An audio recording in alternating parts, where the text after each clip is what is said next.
Jésus nous parle de Dieu. Quand un scribe lui demanda quel est le premier de tous les commandements, Jésus répondit, le premier c'est écoute Israël, le Seigneur notre Dieu est l'unique Seigneur.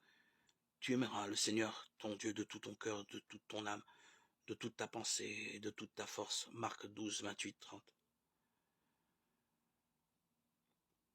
Croire se dit en hébreu Aman, d'où vient le cri Amen, vraiment, sûrement, ainsi soit-il. Amen veut dire s'appuyer sur quelque chose de solide. Croire, c'est s'appuyer sur Dieu, le rocher inébranlable. Psaume 18, 32, Psaume 31, 4. Fixant sur eux son regard, Jésus leur dit, aux hommes c'est impossible, mais à Dieu tout est possible. Matthieu 19, 26. Le règne de Dieu dont Jésus parle si souvent est la présence de Dieu parmi les hommes. Cette présence est puissante, mais pas du tout imposante. Il s'agit de la puissance de l'amour. Dieu est là, vraiment là, mais dans une discrétion étonnante. Le règne de Dieu ne vient pas comme un fait observable. On ne dira pas le voici ou le voilà. En effet, le règne de Dieu est parmi vous, Luc 17, 20, 21. On trouve Dieu quand on le cherche vraiment. Moi je vous dis, demandez, on vous donnera, cherchez, vous trouverez, frappez, on vous ouvrira, Luc 11, 9.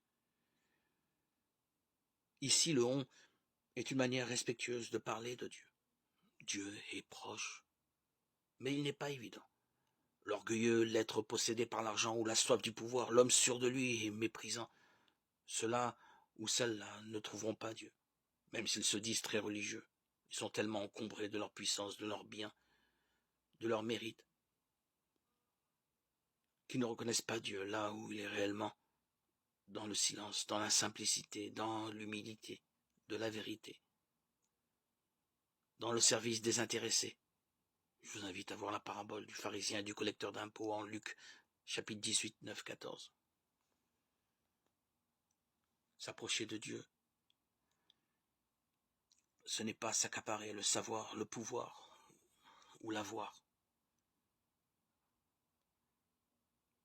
C'est avoir un esprit d'humilité, de simplicité et d'écoute, de disponibilité,